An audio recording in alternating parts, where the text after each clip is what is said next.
मुख्यमंत्री मोहन यादव ने आज केंद्रीय मंत्री निर्मला सीतारमण और केंद्रीय मंत्री पीयूष गोयल की मौजूदगी में नई दिल्ली में आयोजित राष्ट्रीय औद्योगिक कॉरिडोर विकास एवं कार्यान्वयन ट्रस्ट की शीर्ष मॉनिटरिंग अथॉरिटी की तीसरी बैठक में सहभागिता की।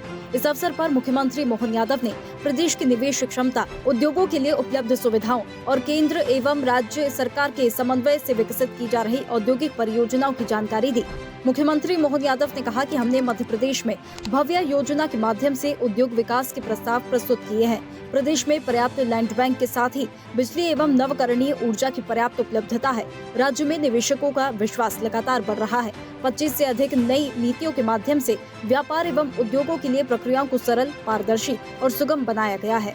मैं उम्मीद कर रहा हूं कि अभी भी जब अब ये भव्य योजना लेकर हम जब माननीय मंत्री जी और आप लोग आए तो हमने त्वरित गति से 11 प्रस्ताव हमारे तैयार थे, फिर भी हमने थोड़े डरते डरते 8 प्रस्ताव तो लगा दिए, क्योंकि ये इसमें हमने प्लान बनाया है कि आप 20 दे रहे हैं तो हम तो उम्मीद कर रहे हैं कि हम तो मध्य में उत्तर दक्षिण पूर्व पश्चिम कहीं से भी हमको जोड़ो तो हमको आप अधिकतम देंगे इस उम्मीद के साथ। लेकिन चूंकि मैंने कहा कि नैसर्गिक रूप से परमात्मा की दया से हमारे पास पर्याप्त लैंड बैंक है, बिजली में भी हम अब सरप्लस हैं, नवकरणीय बिजली में भी सरप्लस है। आज की स्थिति में 30% से अधिक नवकरणीय ऊर्जा हमारे पास है, तो हरित ऊर्जा का भी जो आग्रह होता है उसमें भी हम पूरे हो रहे हैं। 25 से ज्यादा पॉलिसियों के कारण से व्यापार व्यवसाय सरलीकृत, पारदर्शी और त्वरित गति से होने का सारा माहौल बना है।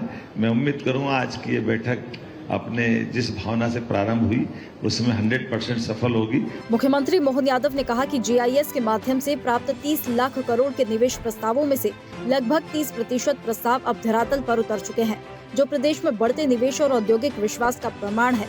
जीआईएस में जो 30 लाख करोड़ के निवेश प्रस्तावों में से 10 लाख करोड़ से अधिक के प्रस्ताव धरातल पर आ चुके हैं। पीएम मित्र पार्क को हमने टॉप प्रायोरिटी में लिया है और कई कारखानों के लोकार्पण की स्थिति में हम आए हैं। इसे हमारे जीआईएस का, जब हमने जीआईएस में 30 लाख करोड़ के निवेश के प्रस्ताव जो प्राप्त किए, आमतौर पर 30 लाख करोड़ के रूटीन में देश का ऐसा ट्रेंड है कि 10% निवेश हो जाए धरातल पे तो बहुत हो जाएगा, लेकिन हमने उसमें भी 30% की ग्रोथ ली।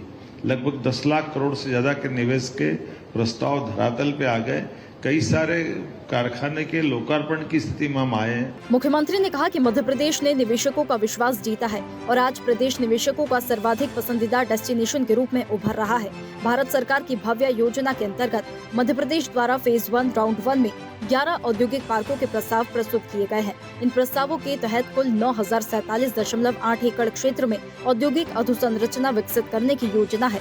प्रस्तावित परियोजनाओं की कुल डीपीआर लागत 8144.35 करोड़ है।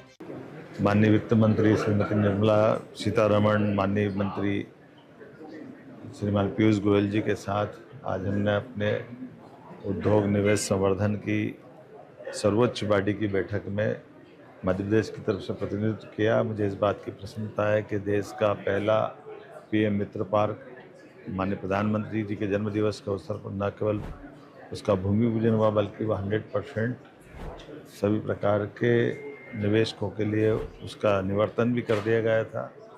माननीय मंत्री ने इस बात पर प्रसन्नता व्यक्त की। विक्रम उद्योगपुरी सहित सभी प्रोजेक्टों पे मध्य प्रदेश सरकार ने निवेश और उद्योग में जो काम किया है वो काबिल तारीफ है। इन औद्योगिक पार्कों को निवेश तैयार और प्लग एंड प्ले सुविधाओं से युक्त विकसित करने का लक्ष्य है। इससे प्रदेश में नए निवेश आकर्षित होने के साथ ही रोजगार के अवसरों का भी विस्तार होगा। अभ्युदय मध्य प्रदेश।